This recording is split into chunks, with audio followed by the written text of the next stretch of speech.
Seth strolled down the city's central street. Recently his company, where he'd been an engineer for nearly 15 years, relocated to a new building. The commute was more challenging due to the increased distance and traffic, but the bright, beautiful building and pleasing cityscape made up for it. The city centre was filled with parks, squares, and intellectual inhabitants. Rather than rushing to his car after work, Seth had begun to unwind by walking the streets. The lively atmosphere with children holding balloons, ice cream in hand, and lovely elderly couples made every day feel like a celebration. By the time he reached his car, the evening traffic had usually subsided. Home had become a more inviting place since Janet moved in. The apartment now smelled of fresh baked goods, homemade meals, and feminine fragrances. Janet was warm, kind, and comforting. Seth found his heart softening in her presence, despite the hardships he'd experienced. Not everyone could endure what had happened to Seth's family. The man once believed he was no longer capable of strong feelings, yet Janet proved him wrong. She brought quiet, calm joy to his life. Together they enjoyed watching TV series, going on picnics with friends, and travelling to the sea during the velvet season. Still, Seth was not entirely free from heavy thoughts. And how could it be otherwise, when it wasn't known to the end what happened to Susie? Young parents with small children, especially girls of 4 to 5 years old, still attracted Seth's attention, and now he observed one family in particular, a young mother and a father in a bright printed t-shirt and jean shorts. They had 2 children, a listless, bored-looking 8-year-old boy and a curious 4-year-old girl. Seth noticed the parents appeared slightly weary of their young daughter's incessant questions. The mother responded with one-word answers, while the father at times irritably asked the child to be quiet. Seth thought to himself how these young parents didn't realize the joy of holding their little daughter's hand and engaging in conversation with her. Seth would now happily answer 1,000,000 questions from a 4-year-old girl. As the saying goes, we often fail to appreciate what we have. Years ago, Seth thoroughly enjoyed fatherhood. His daughter Susie never irritated him as a young father. Perhaps it was because he and his wife Janet had longed for a child. Seth and Janet met at the college, studying related engineering specialities. They attended many of the same lectures. Seth quickly noticed Janet, a beautiful, quiet student with large blue eyes. Being one of the few women in their faculty, Janet stood out with her light wavy hair, wide-open eyes, and refined features. However, Seth was drawn to her not only because of her beauty, but also her sincerity. Unlike other girls, Janet didn't flirt or deceive. She was genuinely passionate about her studies, much like Seth. Any attempts at romance from other students were firmly rejected. When Seth was paired with Janet for a project, their successful teamwork led to friendship, which eventually blossomed into romance. Janet and Seth had much in common. They grew up in similar families, shared interests, and their life plans largely aligned. Both wanted to build a career, achieve something, find their place, and then start a family. After getting married and renting an apartment, Janet worked in a research laboratory, continuing her scientific work. Seth chose an internship at the engineering department of a plant. Their initial salaries were modest, but as they climbed the career ladder, their incomes increased. Eventually, they were able to buy their own apartment and renovate it. The couple lived harmoniously. Seth found Janet's company easy and pleasant. They understood each other intuitively, resolving disagreements through discussion and negotiation rather than arguments. Seth's mother had once told him, with his pedantic and correct nature, no girl would tolerate him. She was proven wrong by Janet, who was as rational and conscientious as Seth. It seemed that they had found their perfect match. Seth was happy. His life was unfolding even better than he had dreamed. He had an interesting, high-paying job, a loving and understanding wife, and a beautiful home. 7 years into their marriage, Seth and Janet began discussing having children. They had prepared financially for their future heirs. All the grandparents eagerly awaited grandchildren and promised to help with childcare. This meant Janet wouldn't have to sacrifice her career at the research institute. The couple decided to approach parenthood consciously. They underwent a full medical examination to minimize the risk of health issues in their child. It was then discovered that Janet had serious fertility problems. Pregnancy is practically impossible, declared the famous doctor, whom Janet had finally managed to see. So there's no chance at all? Seth asked for clarification. He had accompanied his wife to the clinic that day. Well, you can try various treatment options, the doctor replied evasively, but these methods are expensive and time-consuming with no guaranteed result. Congenital abnormalities occur, unfortunately. This news was a shock to the couple. Everything had been going to plan, and then suddenly this happened. After the doctor's disappointing verdict, both Seth and Janet realized how much they wanted to become parents. The treatment period began with visits to various doctors, numerous tests, and Janet's periodic hospital stays. This process was expensive, time-consuming, and emotionally draining. The hope followed by repeated disappointment was difficult to hear. Janet, typically calm and rational, often cried when she thought her husband couldn't hear her. But he noticed everything, her red eyes, swollen eyelids, and most painfully her look of despair. Seth found it difficult to see his wife in this state. His primary desire was not for a child anymore, but for the happiness of the woman he loved. He didn't know how to help Janet. As best as he could, Seth supported his wife. He arranged consultations at the best reproductive centers in the country, accompanied her to painful procedures, and comforted her. Why don't we give up on this? Sometimes he suggested. The race for a child has already acquired some unhealthy character. Seth wanted to stop it. Let's develop our careers. It's important too. Before, work and scientific activity had been the main things in Janet's life.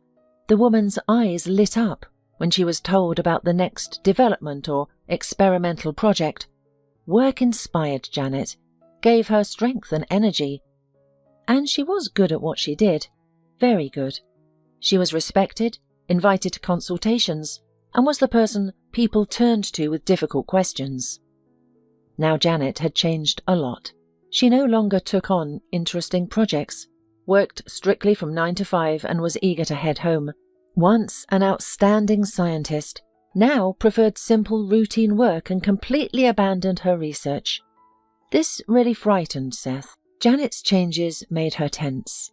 She became tearful, irritable, and somewhat capricious. Most distressing was her fixation on inaccessible motherhood, making it her sole focus. Nothing else interested or pleased her, and she stopped communicating with her friends and colleagues. Janet spent her spare time studying information about her diagnosis. Years passed this way. Occasionally Janet would calm down, return to work, but her dream of motherhood always resurfaced, leading to more doctor visits, tests and research. Medicine is always advancing. New reproductive technologies appear. Old ones improve. We have to try, she used to explain to her husband. Seth missed the old Janet, intelligent, driven, understanding. Sometimes she came back for a while, and those moments were blissful. They could discuss various topics, watch movies together and plan trips. We could adopt a child from the orphanage. Seth had suggested this to his wife multiple times. He believed that a child, even if not their own, would bring Janet joy and help her experience motherhood. However, Janet wanted only her own child and remained focused on this goal, oblivious to everything else. 15 years into their marriage, the much-anticipated pregnancy finally happened, thanks to another experimental treatment. Both Seth and Janet were almost 40. Seth hadn't anticipated this outcome. The news surprised and even slightly scared him, disrupting his usual routine. After so many years of living just the two of them, this was a significant change. Despite the constant nausea during her first months of pregnancy, the reoccurring abdominal and lower back pain, and frequent dizziness, Janet was ecstatic. Her pregnancy was challenging and required her to spend most of her time in the hospital, constantly receiving intravenous drips, taking medications, and enduring painful injections. There were several threats of miscarriage. Seth couldn't imagine what would happen to Janet if they lost the baby. Thankfully, the doctors managed to maintain the pregnancy due to Janet's strict monitoring. Truth be told, Seth didn't harbour any warm feelings for their future child.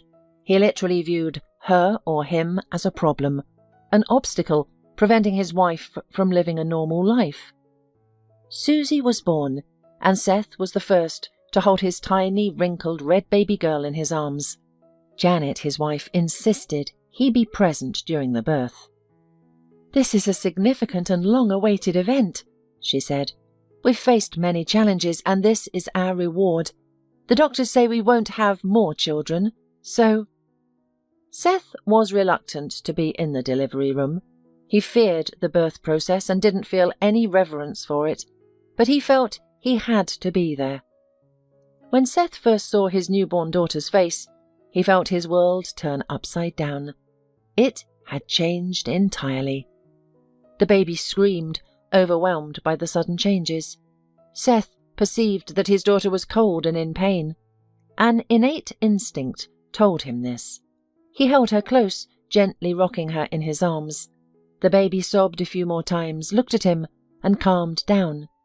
She felt safe with her father. Seth realized that his daughter was now the most important person to him, and he would move mountains for her. Then the baby was handed over to her mother.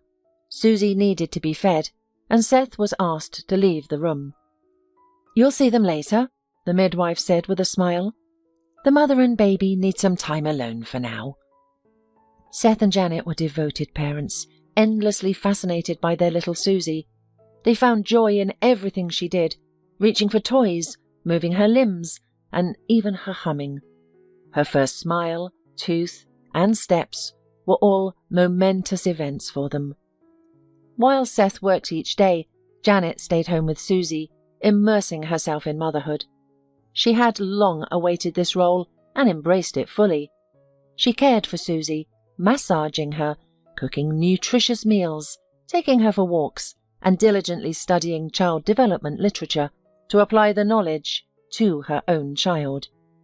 As a result, Susie developed skills faster than her peers. She began to speak, draw, sculpt, and fasten buttons earlier than expected. Seth and Janet were thrilled with their clever, beautiful daughter. Susie physically resembled Seth's grandmother, with her thick dark hair, large brown eyes, and dark skin, prompting blonde-haired, fair-skinned Janet to jokingly lament, "Nothing of me." Seth would retort good-naturedly, "No surprise, they say dark genes are stronger." Regardless, Janet couldn't help but admire how Susie's dark eyebrows and long dark eyelashes made her so striking that she wouldn't even need a makeup. Susie was a gentle, obedient, and incredibly curious girl, a trait inherited from both parents. Her curiosity was a source of concern for Janet, as Susie was always exploring. She was fascinated with everything, from items on the top closet shelves, to the inner workings of an alarm clock, to the depths of a puddle. She would climb trees to get a closer look at fruits or flowers, and perch above puddles, peering intently into their darkness. The man was proud of his daughter's inquisitive nature. Janet shared this sentiment, but she was often tired from constantly looking after her. Regardless, she never complained, finding joy in the challenges that came with raising their daughter. Seth sometimes felt that his wife was overly protective of their only child. He thought it would be beneficial to give the girl more independence. However, he didn't interfere with Janet's parenting methods. Firstly, she was well-read on child-rearing literature. Secondly, Janet had long desired motherhood, and now finally becoming a mother, he felt it was best to let her take the lead in their child's upbringing. Susie adored her parents. She eagerly awaited her father's return from work, ready to bombard him with questions and engage in playful activities.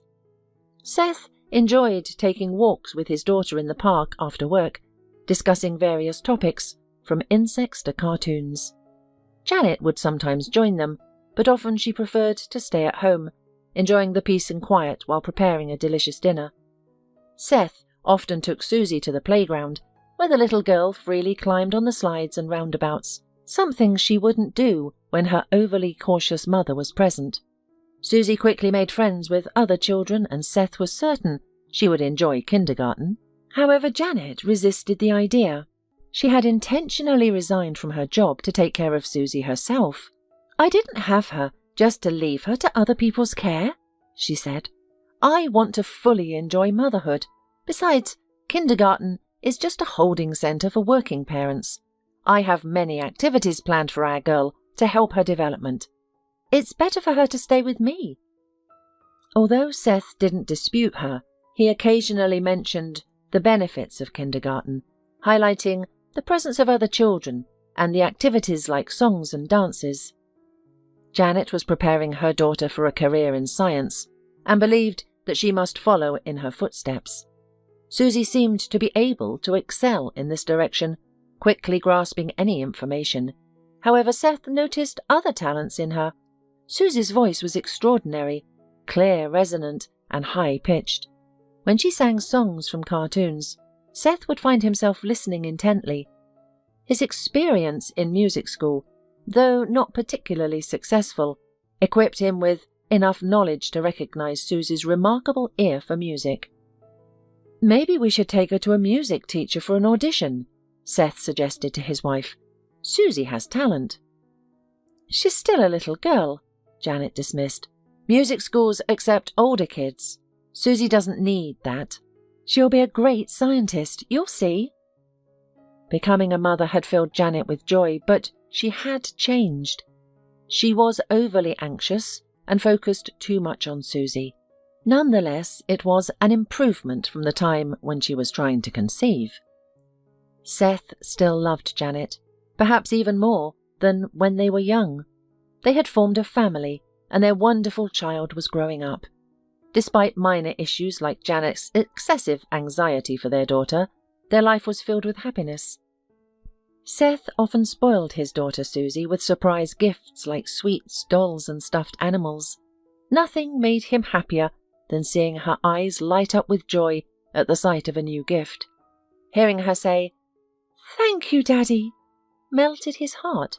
He had never imagined he could feel such intense emotions for something else. Janet always ensured that Susie's birthdays were memorable. She planned elaborate celebrations with themed decorations and gifts. For Susie's second birthday, the theme was Disney princesses.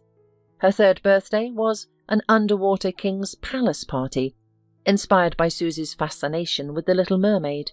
The fourth birthday was unicorn-themed, reflecting Susie's love for these mythical creatures. In just an hour, Janet could transform their apartment into a magical haven for Susie's favourite characters. "I wish I could ride one," she said dreamily. Janet only smiled and waved her hand, saying, "Daughter, you understand unicorns live far away. They don't wander into our places." "I understand, and it's very, very unfortunate." Seth decided to fulfill his daughter's birthday wish by any means necessary. He visited the racetrack and spoke with instructors who handle ponies. He had a fantastic idea and attempted to bring it to life. One of the instructors enthusiastically embraced Seth's plan. Together, they devised a masquerade costume for a beautiful white pony, which would impersonate a unicorn. A twisted plastic horn on Velcro, pink ribbons for the mane and tail, aqua paint to draw hearts on the animal's sides, and a wreath of artificial flowers were all part of the transformation into a fairy tale character. Seth anticipated his daughter's joyous reaction. It was expensive, but he was willing to spend for his beloved little princess. With the main surprise prepared, Seth ordered a plush unicorn as a gift. The loving father didn't stop there. Susie was 4 years old, and it was time to give her something beautiful and elegant, something distinctly feminine. He wanted her to get used to it from a young age. So, Seth commissioned a jewellery workshop to create a wonderful set of silver bracelet and earrings. The unique detail was that the jewellery was crafted into tiny unicorns. Finding a craftsman willing to undertake such a complex task took a long time. Many professionals were reluctant to get involved. Eventually, an elderly jeweller agreed to the project. It was a lengthy process, filled with constant improvements and refinements. However, the final product was so beautiful that Seth couldn't help but admire it in awe. Janet was equally thrilled. "My God, what a miracle this is!" the woman exclaimed. "I've never seen anything like it." "And there's nothing else like it in the world," Seth proudly replied, relishing his wife's reaction. "This is exclusive, especially for our Susie. Look, there on the bracelet. Her name is engraved in calligraphic script. How sweet and exquisite it all is. A gift for a real lady," Janet concluded. Susie's 4th birthday party was a resounding success.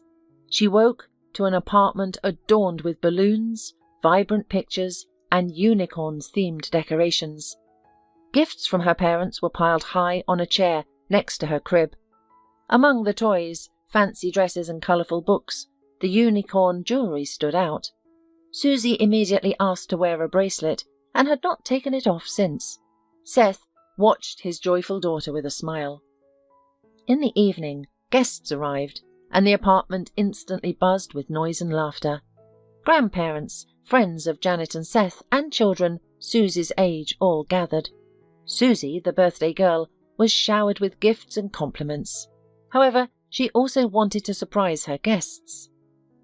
Dressed as a princess, Susie stood on a chair and sang a song from her favourite unicorn cartoon for everyone. Seth listened to his daughter's pure, ringing voice. His heart swelled with tenderness and joy. He marvelled at the beautiful, talented daughter that fate had bestowed upon him and Janet. He vowed once again to do everything in his power to ensure Susie's happiness. The guests applauded loudly, calling Susie back for an encore. She happily obliged, enjoying the attention and the compliments. Uninhibited, brave, and charismatic, Susie was a born performer. Despite his wife's plans, Seth knew their daughter was destined for the stage. He believed Janet would eventually understand. The evening's main surprise was yet to come. Both children and adults rushed outside, gathering on the porch. A real unicorn emerged from the archway, much to everyone's delight. Susie squealed with joy, an example quickly followed by the other children. A young fairy, played by an enthusiastic girl instructor, accompanied the unicorn. She wore a light floral sundress and let her blonde curls fall over her shoulders. May I go to him?" Susie asked the fairy, overcome with joy. Her biggest dream had come true. "Of course you can. He'll be happy to give you a ride," the fairy assured her. Susie enjoyed a couple of full rounds around the yard on the unicorn. After dismounting, she stroked its face and asked if her guests could also ride it. "Of course. He's here to make your party perfect." The young guests took turns riding the unicorn pony around the yard with joy in their eyes. Susie's party was unforgettable for them as well. Seth looked at his daughter, seeing her as not only intelligent and beautiful, but also kind and considerate.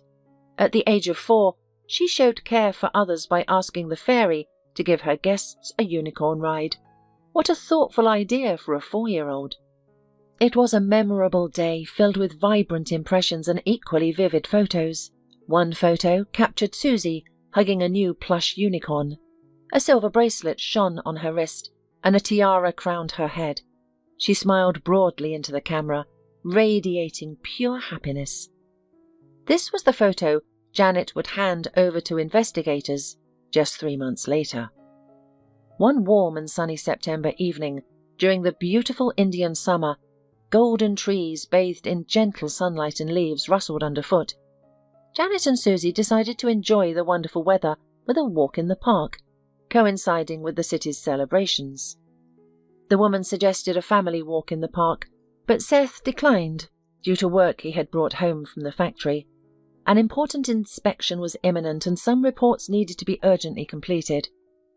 "Regrettably, I won't be able to join my two beautiful ladies," Seth said, shaking his head, "though I would really like to." "But Daddy," Susie protested, pouting. Dressed in a light red dress and a matching beret, she looked charming. The beret was stylishly tilted to the side, and her shoulders were adorned with two tight braids tied with pink silk ribbons. Her new patent shoes added to her look. It wasn't a particularly modern style, but it was original and delightful. Janet enjoyed dressing her daughter up like a doll, always on the lookout for stylish, unique pieces. Susie usually stood out among other children. "Baby, I need to work." Seth waved his hands. "But don't worry. This weekend I promise we'll go to the ponds."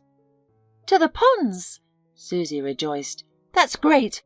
We'll ride the Ferris wheel and feed the ducks buns, right?" "Yes," Seth smiled.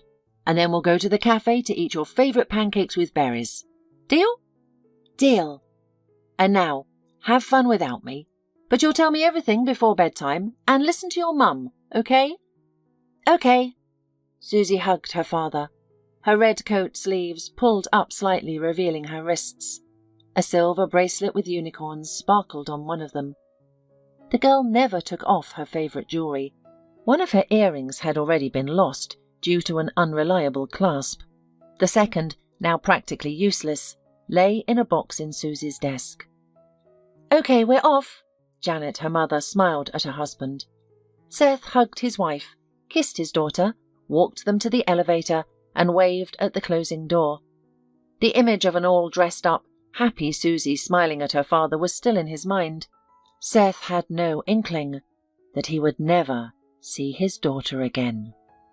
Seth returned to his apartment and sat at his computer, immersing himself in his work. He wanted to make the most of the quiet time before his daughter returned in a few hours. He knew she would want to share her experiences, and he would need to put his work aside to listen attentively. This parental engagement, Seth knew, was important for children. However, about an hour later, he heard a key turn in the lock. It was too early. Janet rushed into the living room, and Seth immediately noticed her dishevelled hair, unnatural paleness, trembling lips, and the panic in her eyes. "Susie didn't come back?" Janet asked, looking hopefully at her husband. Seth shook his head, his heart filled with terror. "But she was with you, wasn't she? What happened?" Seth asked, confused. Instead of responding, Janet dialed the police number in a rush. Seth found the details of the incident much later. First, Janet frantically searched the park for her daughter, interacted with the police, and attempted to calm herself down. Despite her hysteria, she managed to answer all the police's questions thoroughly. The search for the lost girl in the park began immediately. Police squads scoured the area, joined by volunteers. Trouble piled on the two unhappy parents, left no one indifferent. The police persuaded Janet and Seth to stay at home, arguing that the girl might return on her own. "We need someone home when she does. You won't be of help with the search," the policeman in uniform persuaded them. "It's unnecessary stress. We need to work calmly, without distractions. You understand?" Seth sat on the couch, holding his trembling wife tightly. Janet blamed herself relentlessly, using the harshest words. Initially, Seth wanted to blame Janet too. She wasn't vigilant enough. She lost sight of their child. However, upon seeing her state, he held back. There was no point in blaming someone already overwhelmed with grief. This could have happened to anyone. It was just an unfortunate accident. It wasn't Janet's fault. "We had such a good walk along the alleys," the woman sobbed as she shared her memories. "Susie was delighted with everything happening in the park. She loved the animators, photographers with monkeys, music, the smell of cotton candy and popcorn, and the children's masterclasses." The park was crowded that day, which was expected since it was City Day. Festive events always drew people from all over the city. The celebration's epicenter was the summer stage in the park's center, where a festive concert showcased the region's best children's groups. The little artists sang, danced, played musical instruments, and acted out scenes from famous works. The hosts held contests for the young spectators between performances and awarded the winners with prizes. Susie was drawn to the stage. "I didn't want to go there with her," Janet told her husband. "The crowd was massive, and she's just a little girl. Why did we need to push through? But Susie, she wanted to see the concert so badly. She begged me, pleaded with me, even tried to bribe me. As always, she was determined." Seth nodded, understanding exactly what Susie's ambitions were. She dreamed of performing on stage one day, as she was innately an artist, and there was no stopping her. With that, Janet and Susie found themselves in the middle of a large crowd. Janet hoped that seeing the vast sea of people and the challenge of reaching the stage would deter Susie, but the little girl was undeterred and kept moving closer to the stage. A local rock band then started to play. They were a young band, but had already made it onto big TV. Had Janet known about the celebrity performance, she wouldn't have brought Susie into the crowd, knowing the implications. Janet sobbed. "There was such a crush. It felt like everyone in the park was surging towards the stage. I was terrified. I wanted to pick up Susie, but couldn't. We got separated, and she was lost in the sea of people." Janet tried to call out for Susie, but her voice was drowned out by the loud music and cheering crowd. Once the concert ended, the crowd quickly dispersed. Janet dashed around the stage, asking everyone if they had seen a little girl in a red coat with 2 pigtails. People merely shook their heads and went about their business. Janet scoured the paths, alleys and playgrounds, searching for a small, bright red figure. Susie was so brightly dressed, she should be easy to spot in the crowd, but the girl was nowhere in sight. Eventually, Janet came across an old guard. The elderly man listened to her and proposed a possibility, which gave Janet a glimmer of hope. "Perhaps your little girl has already run home. She might have lost sight of you and found her way home. Does she know the route?" Janet nodded. "She knows the way," and then hurried home, filled with hope and near certainty. Susie must be at home. Where else could she be? But, to her disappointment, she found only a surprised Seth in the apartment. Initially, the search was intense. Posters of the missing girl went up on the city's posts and walls. Janet selected a photo from Susie's birthday party for these posters. By the end of the second day, both volunteers and police officers began to express doubts about finding the child alive, as safe outcomes usually occur within the first few hours of disappearance. However, Seth and Janet refused to lose hope. They scoured the internet for stories of children who returned home unharmed after missing for weeks or even months. Such cases do exist, and they aren't rare. During this time, the couple struggled to eat, sleep, or drink. The uncertainty of their little girl's condition and whereabouts was unbearable. How could they eat, knowing she might be in danger?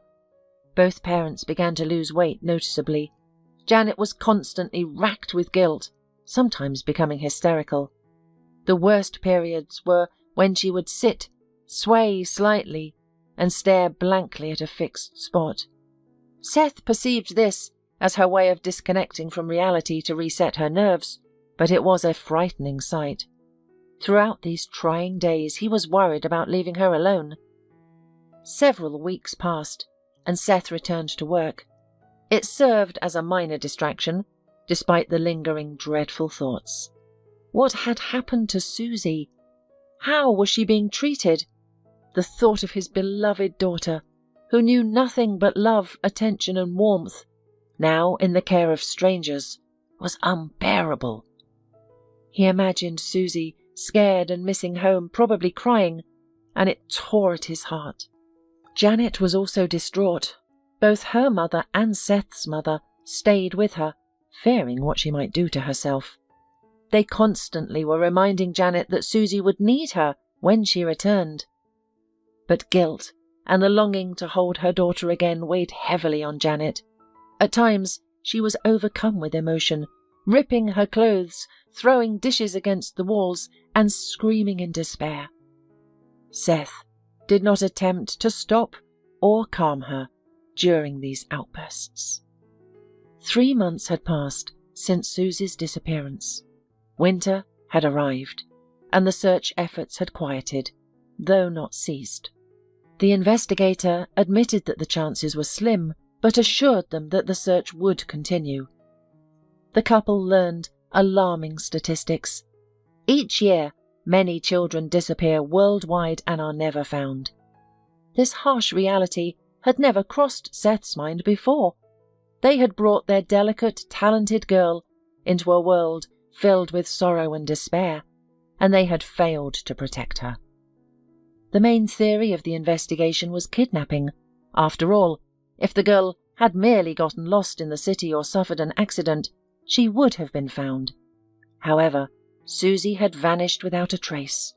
Someone had evidently gone to great lengths to cover their tracks. As spring approached, a volunteer found Susie's clothing, her coat and beret, in a landfill. The investigator asked the parents to identify the garments.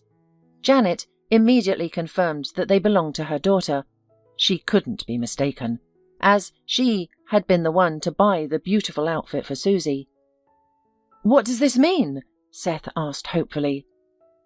"It's difficult to tell," the investigator shrugged. "Maybe there's cause for reassurance. It appears the kidnapper didn't intend to harm the girl immediately. He discarded the clothes because they were conspicuous and could have drawn attention."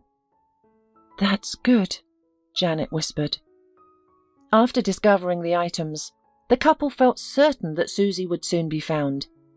They had waited so long without news, and finally, they had a promising lead. But unfortunately, the case stalled once again. Seth tried to encourage his wife to return to work. He knew that the research laboratory would gladly welcome her back, even after such a lengthy absence. Being involved in work she loved could help Janet regain a sense of purpose and normalcy. Her confinement within the 4 walls was draining her strength. "What are you saying?" Janet retorted. "So, I go back to work, and Susie comes home to find no one there? Do you understand what you're suggesting?" Now, Janet remained at home all the time, only leaving when her husband returned. She spent hours scouring the internet for stories of children happily returning home. These children had faced all sorts of predicaments. Some had run away and wandered the country, while others were kidnapped. Janet pondered various possibilities about her daughter's fate, but they were just guesses. 13 years passed. Janet had aged significantly, becoming a frail woman with serious heart issues. Seth found it incredibly painful to see his wife in such a state. She was still grappling with their loss. Seth was also hurting. He understood that the grief for their lost daughter would last forever. Unlike his wife, he accepted the situation, returning to life and work. On the contrary, Janet was driving herself to the brink of nervous exhaustion and illness. She blamed herself constantly. She would wake up screaming from terrible nightmares, despite frequent heart attacks and the doctor's strong insistence on hospitalization. Janet steadfastly refused. Seth would never admit it to his wife. She wouldn't understand, but sometimes he wished that Susie had finally been found, even if dead. Then perhaps Janet could accept the terrible truth.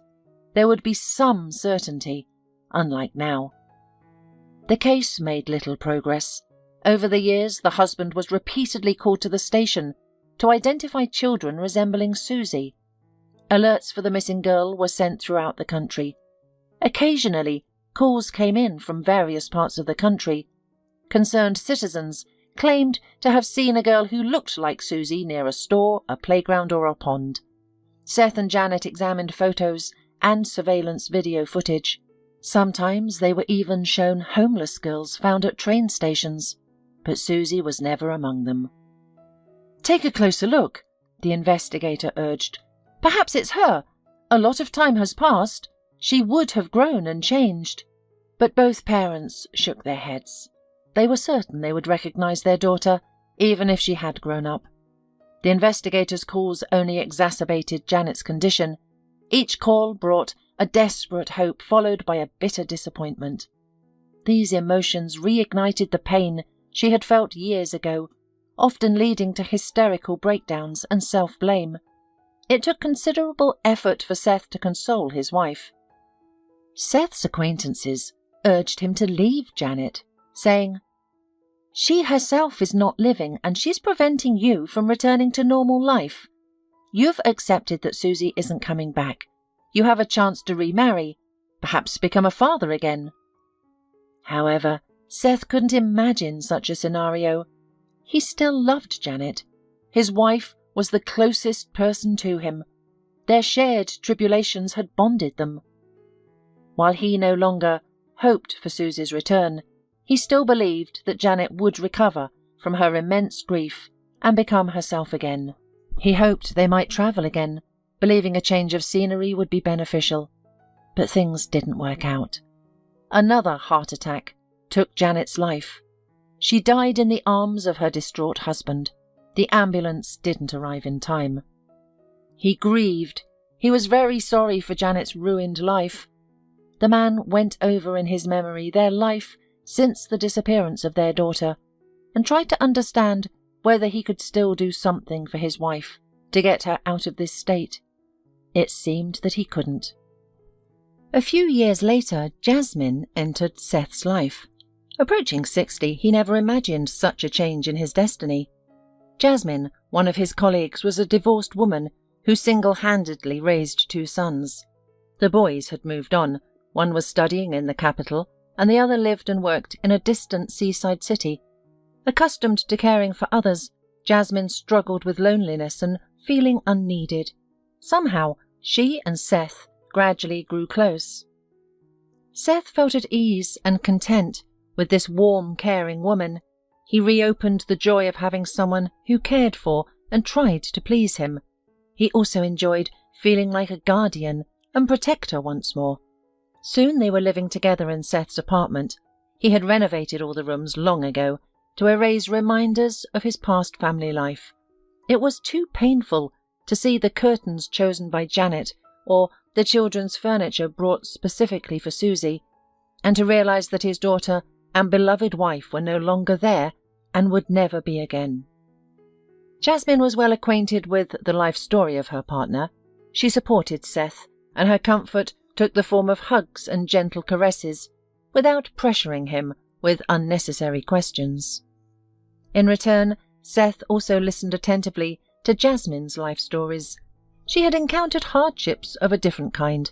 Her husband was an abusive alcoholic, and escaping him was a difficult task. Single-handedly raising 2 sons was no less challenging. Yet these trials didn't break Jasmine. They merely made her stronger. Of course, fate had prepared Seth for a much worse ordeal than to her. Despite this, he bore his sorrow, but thoughts of Susie haunted him from time to time. Anything could have triggered his memory of Susie, but this time it was a curious little girl bombarding her parents with questions. As the family continued their walk past Seth, he gave one last glance at the inquisitive child, smiling before turning the other way. He made his way towards a fountain. A small crowd had assembled in the square. Initially, he couldn't discern their interest, but then he heard a voice, clear, high, and resonant. Someone was singing at the fountain, obscured by the crowd. The invisible girl was singing a melody from a cartoon about unicorns, Susie's favourite. The young singer's voice bore a striking resemblance to Susie's. Seth felt tears welling up in his eyes as a fresh wave of longing for her gripped him. Unable to ignore the singing, Seth weaved through the crowd and was astounded by the sight that met his eyes. A girl, about the same age Susie was when she disappeared, was standing by the fountain. She bore a faint resemblance to Susie, despite her clearly Romany features. Dark skin, long loose hair, black eyebrows and enormous brown eyes. She wore a long-sleeved blouse and a floor-length skirt adorned with ruffles. Around her neck was a bulky necklace, seemingly too large for such a petite girl. The little gypsy girl diligently played a tune that was painfully familiar to the man, dancing to the beat. The listeners smiled and generously tossed coins and bills into the box at the young performer's feet. Seeing the reception she received, the girl played with even more zeal. She suddenly raised her hands, executing another dance routine. Bracelets shone on her thin wrists. Seth was taken aback when he recognized one of the bracelets. Unicorns! It was an exclusive piece for his daughter. Seth needed to examine the jewelry closer to be completely sure, but he already had a strong hunch. The girl finished the song, and the crowd applauded before dispersing. Seth remained frozen by the lamppost, unsure of what to do. He could approach the child and ask about the bracelet, but he didn't want to scare the little girl. It was better to wait for an adult to come for her. Surely they were nearby and wouldn't leave a young girl alone. And indeed, a few minutes later, a swarthy, black-eyed, curly-haired teenager approached the girl. He smiled at the singer, asked her something, and she responded. The boy patted her on the head, picked up the money box with his free hand, and led the girl away from the square. Concerned, Seth trailed the children. He wasn't sure of his next course of action. Should he approach the boy directly? If he did, the boy would likely grab the little girl and dash away. The boy seemed cautious, and undue attention might scare him off. So Seth kept his distance and continued to follow them. The children went past the main square, navigated through a maze of narrow streets, and found themselves on the city's outskirts. A vacant lot lay beyond the street, followed by a bypass road. From a distance, Seth spotted a camp, wagons, people around fires, and people's noise. So, this is where the children were headed. Seth contemplated following them and speaking to the adults, but would he be welcomed? Despite his apprehension, he felt compelled to continue his investigation. For the first time in years, he had found a potential lead about Susie. Could this be the breakthrough he needed to find his daughter? Would he finally uncover what happened to his princess? With determination, Seth continued to follow the children. Suddenly, the boy noticed him, looked back warily and quickened his pace. The little girl could barely keep up with him, running through the grass with her tiny feet in stubby sneakers. Suddenly, from the last house on the street, a young Romany woman appeared. It was clear that she was the mother of the little singer. The girl quickly withdrew her hand from the boy's grasp, ran to the woman, and embraced her. The beautiful Romany woman showered the child's face with kisses, whispering affectionate words into her ear. The little singer laughed joyfully. Seth stood frozen in place. A young Romany girl? Her hair, eyes, eyebrows, lips. She bore a striking resemblance to Seth's grandmother, who Susie also looked so much like. The realization hit Seth like a cold splash of water. No, it can't be. The woman's tanned face, white-toothed smile, large gold earrings, and a distinctive mole. A mole on her cheek, which Seth found himself surprisingly familiar with. It was shaped like a small heart, just like Susie's. Susie had always been glad that she had the same mark on her cheek as the unicorn from the cartoon. The woman noticed Seth's intense gaze, and her smile slowly faded. She held the child closer and was about to leave when Seth called out to her. "Susie? Susie!" The gypsy paused, scrutinizing the strange, mature man before her. Clutching her daughter, she resolutely approached him. "Excuse me," Seth began. "Don't be scared, I won't harm you.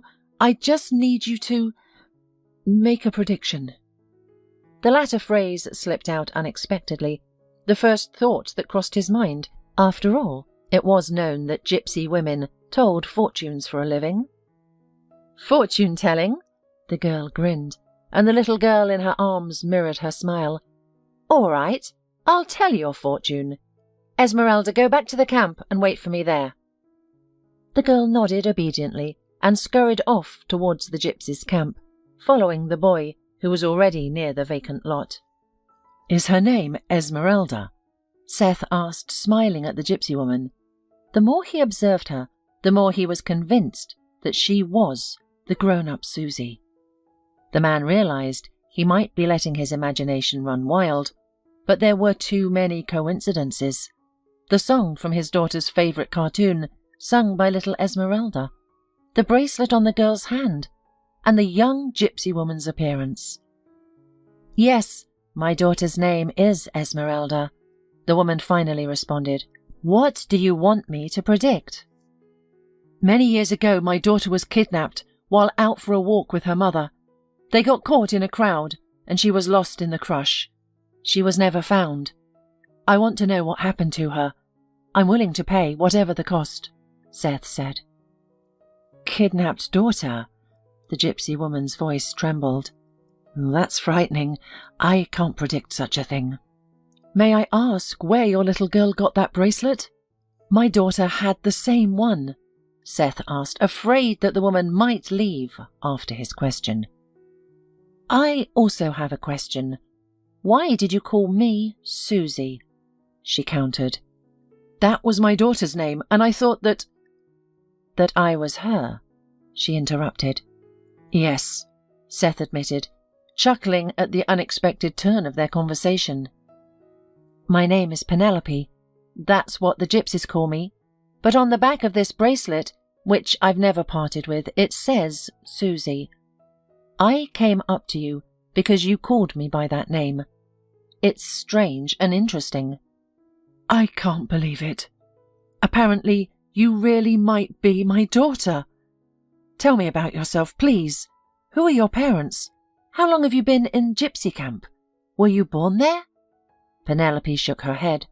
"No, I'm a foundling. My father found me ragged and hungry at the train station. I don't remember it myself, I was small. But this bracelet, it's been with me as long as I can remember. They told me my grandmother gave it to me. Now I realize it's from another life. I always knew it. I ordered it for my daughter's 4th birthday," Seth said, shaking his head. "It's unique. There can be no mistake. It belonged to Susie. I believe that's you. Tell me more about yourself." Penelope sighed. "From the moment I arrived in this town with my family, everything felt familiar. The cityscapes, the smells, the situations. Now, our meeting. I want to understand it all too." Little Penelope always knew that her father, Sylvanus, had picked her up at the train station. "Your family abandoned you. White people often do that to get rid of unwanted children. We Roma have a different attitude towards children." The Sylvanus' family, already having 4 sons, welcomed a little girl into their home. She was treated with care and tenderness by her mother Camille, grandmother Rini, and her brothers. The little girl, who had a gift for singing and dancing, quickly became a beloved and valued member of the family. Her talents also presented a potential source of income for the family. She particularly enjoyed performing with her brothers, dancing and singing around the fire, to the approval and applause of their community. Like the rest of their community, the family lived in a van, travelling across the country and stopping in various towns. The scenery, the people, and the homes all changed as they moved. Penelope experienced both large metropolitan cities and smaller urban settlements, meeting new people and performing in public squares. This was how the gypsies earned their living. Upon arriving at a new settlement, the children would sing and dance, the women would tell fortunes, and the men would engage in their own secretive, serious business. Only when she grew older did Penelope understand what this business entailed: stealing. This was the reason they never stayed in one place for too long, to avoid persecution, retaliation, and the police. Penelope liked her way of life. She loved her strict father, Sylvanus. her affectionate and talkative mother Lavinia, and her caring yet different brothers. She had a particularly close relationship with her grandmother, Renee, Sylvanus's mother. The old woman doted on Penelope, telling her stories, giving her jewellery, and performing rituals to keep her happy and healthy. She often reminded Penelope how lucky she was because Sylvanus had found her alone and abandoned at a train station. "They frequently spoke ill of my biological parents," Penelope said, studying Seth's face for familiar features. "They claimed that white people were irresponsible towards their children, but I saw a different picture on city streets. Yes, there were street children, but I also saw many affluent families with happy and secure children. Finally, I deduced that it was my biological parents who were at fault, because why else would a child be left at a train station?" She looked at Seth defiantly. He understood her implication. If he truly was her father, then he was responsible for leaving a little girl alone at a train station, hungry and in rags. "How did I end up at the train station?" the gypsy girl asked, staring at the man. "Didn't you watch your daughter? Or did you decide to abandon her?" "What are you speaking?" Seth retorted. "Our little girl was our most precious treasure." He began to reminisce about the blissful 4 years he and Janet had spent with their beautiful daughter. He described the struggle they faced to have a child, then narrated Susie's early years, recollecting those warm, joyful moments. It happened, he had forgotten very little. He remembered Susie's first skills, their shared travels, walks, and splendid holidays that Janet had planned for her daughter. "Our girl loved unicorns and sang beautifully, just like your daughter Esmeralda. How did she know the song she sang at the fountain? That's Susie's favourite song. She used to sing it in a very similar way." Penelope didn't respond immediately. She seemed to be trying to remember something. "I taught it to her," the woman finally said. "Something from my past life lingered. Not just the bracelet. I remembered that song. I could read at the age of 4, surprisingly, and I've retained that ability. We don't teach girls to read, only boys, and even then, only superficially. But I can read. Sometimes I dreamed about people who loved me deeply. I don't remember their faces, but I remembered their hands, warm and caring. I thought it was my imagination. Also, just now, when you were telling the story, I recalled something. Yes, I really rode a unicorn, a real one. I've dreamt of this scene several times, and the unicorn was exactly as you just described it. So, are we really father and daughter?" "We can only confirm after a DNA analysis," Seth said, his voice trembling. "But it appears to be true." Penelope pressed her fingers to her temples and wrinkled her nose, just like her mother used to do when she was worried. "So, what do we do now?" The young woman looked at the mature man, her face filled with confusion, seeking reassurance.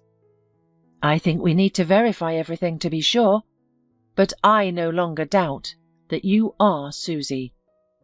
There are too many coincidences. I think you should go back to your real home, or do you want to keep living in a gypsy camp? Didn't you mention that you were happy with the gypsies?" "That's how it was when I was a kid." Penelope shook her head. "When I grew up, everything changed. Children in the camp are treated very differently, but life for adults is not sweet at all. There are many chores, and women must obey men unquestionably. A husband can even beat his wife for disobedience, and he faces no consequences. I can't do what I want to do. Read, walk, study, and I have to deceive people for money. That's the most unpleasant thing. If I don't bring money home in the evening, I'll be punished. And I've been punished more than once." Penelope then recounted how Sylvanus married her off when she was about 16 years old. Her family had chosen a suitable groom for their only daughter, the son of a well-off gypsy. Damien The groom was as young as Penelope. It was well known in the camp that he was passionately in love with someone else. However, the girl was not his equal, so marriage was not possible. Penelope cried before the wedding. She didn't want to get married. Even though Damien was young, handsome and wealthy, she still felt like a child. Moreover, she was aware of the groom's feelings for another girl. They eventually got married due to family pressure. This union brought Esmeralda into their family. Penelope discovered a deep love for her daughter. Esmeralda became the center of her world, providing a beacon of light in her life. Damien, however, remained indifferent to both his wife and daughter, focusing on his own interests. Everyone was aware of this, but it was accepted behavior for a man. Penelope didn't mind and felt no jealousy. Her attention was completely absorbed by her daughter. She sang songs to her, crafted beautiful clothes for her, and braided her hair. Esmeralda inherited her mother's talent for singing and dancing. The people of the camp decided to utilize this gift fully. As Esmeralda became older, she became a street performer. She performed in various city squares, and did so with enjoyment. The audience applauded the young girl, generously compensating her for her performances. Esmeralda would respond to their appreciation with a happy smile. However, Penelope was deeply concerned about her daughter's future. She realized that Esmeralda was destined to follow the same path as she had. Esmeralda wouldn't receive an education or a professional career, instead continuing to entertain people with her voice.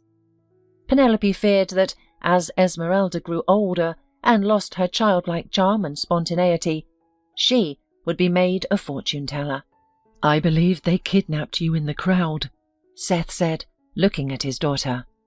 Convinced now, he regretted the lost years his daughter spent in among strangers, adhering to unfamiliar traditions and strict rules. But everything would change now. "It's possible," she shook her head. "In my time it didn't happen, but Grandma Rini told me that in the past, childless gypsy couples would pick up children from city streets. They'd choose young ones who would barely remember the past and raise them as their own. Grandma Rini said they tried to find dark-haired babies to avoid suspicion. A blonde child amongst dark-haired gypsies would be conspicuous." "And you look just like my grandmother," Seth smiled. "I'll show you the pictures later. The resemblance is uncanny. That fact probably worked against us too. The gypsies chose you because you looked somewhat like them." "Still, can't believe it." Penelope looked completely lost. She glanced between the tower, clearly visible from here, and Seth. "So you're going to leave there, right now? You'll take the child, claim her as your own, and never return. I'll go with you, just in case." "It's not that simple. They won't let me leave." "What do you mean they won't let you leave? I'll call the police. They'll be arrested for kidnapping." "No, we have to handle this differently. You don't know these people. We need to act secretly. Afterward, we'll have to leave because they'll be searching for me, and they'll eventually find me. Betrayal is severely punished here. You'll be in danger too. Consider it. Do you really want all this? Do you want to disrupt your peaceful life? Take your time. It's a big decision." "Of course I'm ready," Seth responded immediately. "All right, then let's do it this way. Tomorrow, I'll go with Esmeralda to the square. I always accompany her. We're monitored during the day. They check in the morning, then around noon, and again in the evening. At 11.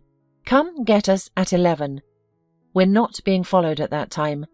We'll have to hide, lie low for a while, maybe a week, maybe a month. They'll be searching for me." "Hide in my apartment. No one's going to search for you there." "Do you live alone?" Penelope asked. "No one will mind us?" "No, but I'm not alone," Seth said, but he was certain that Jasmine would understand, as she always did. "Is that my mum? Your wife?" Seth shook his head again. A painful sting shot through his heart. Janet hadn't waited for her daughter and had gone without knowing what happened to Susie. It was so painful, so sad. "Tomorrow at 11. I'll come for you." "Okay, I have to go now." Penelope quickly turned around and rushed to the gypsy camp. It seemed she was already expected there. For the rest of the day and night, Seth was in an odd state. He was filled with joy and then suddenly filled with doubt. What if Penelope was not Susie after all? Standing next to the girl, he had no doubt that she was his daughter. But now, when she was far away, it seemed to him that he had imagined this meeting and manipulated the facts to fit his narrative. Jasmine, who always listened attentively to Seth, was also very excited, almost to the point of tears. Unlike Seth, she was certain that everything would be all right. "This woman is definitely Susie. Such coincidences are impossible. I can't wait to meet her and her daughter." Seth didn't sleep that night, tossing and turning. He was preoccupied with the thought that Susie and Esmeralda might not show up at the square by the fountain the next day. Susie, being quite capable of changing her mind, might choose a different life path. Or was she just tricking him? Why? Perhaps she just enjoyed fooling others? The next day, both Jasmine and Seth took time off work. Seth arrived at the fountain earlier than the agreed time.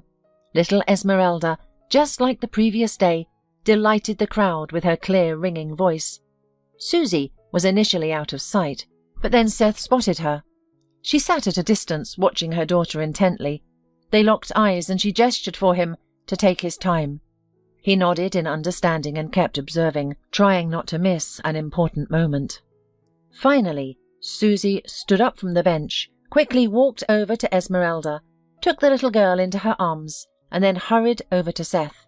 From there, they all strolled through the narrow streets until they reached the parking lot, where Seth had left his car.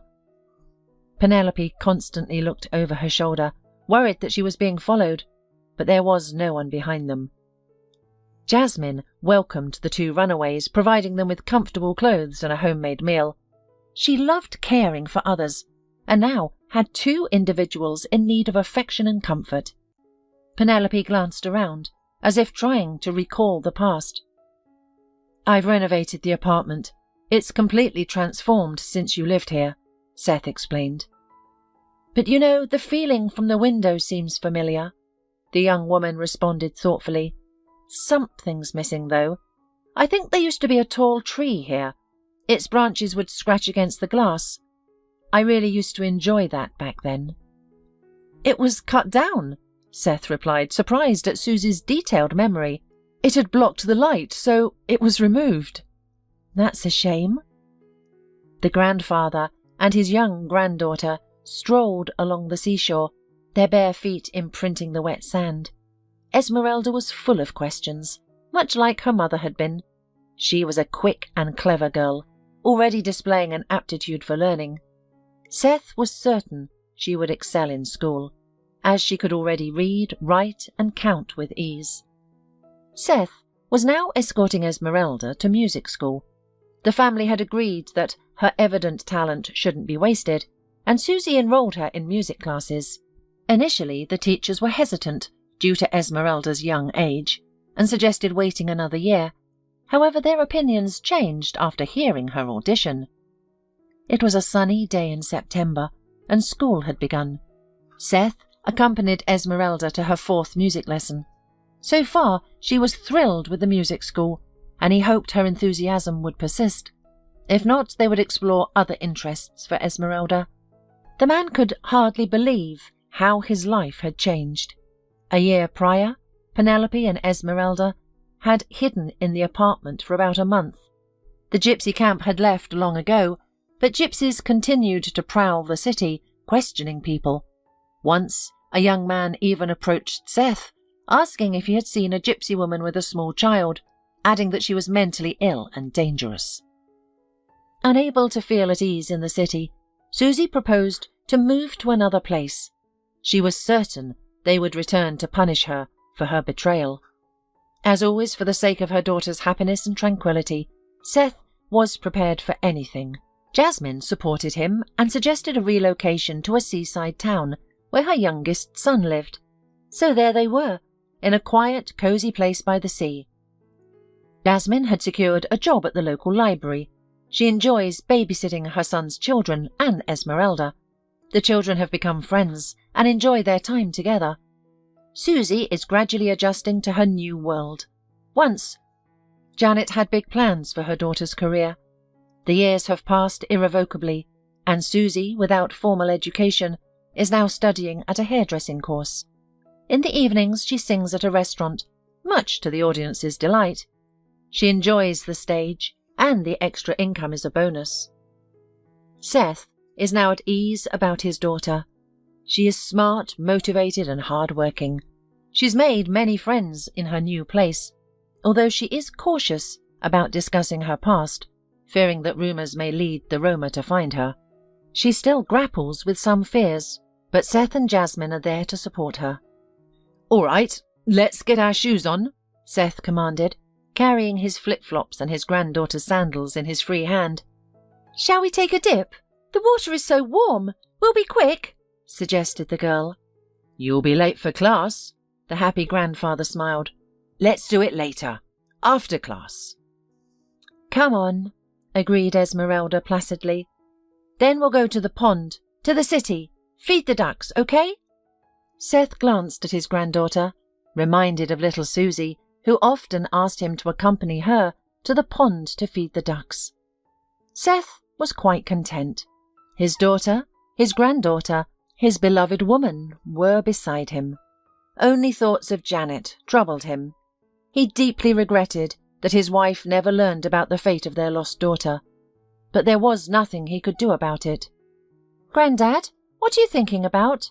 Esmeralda tugged at Seth's arm and demanded an answer. "You've got that sad face again."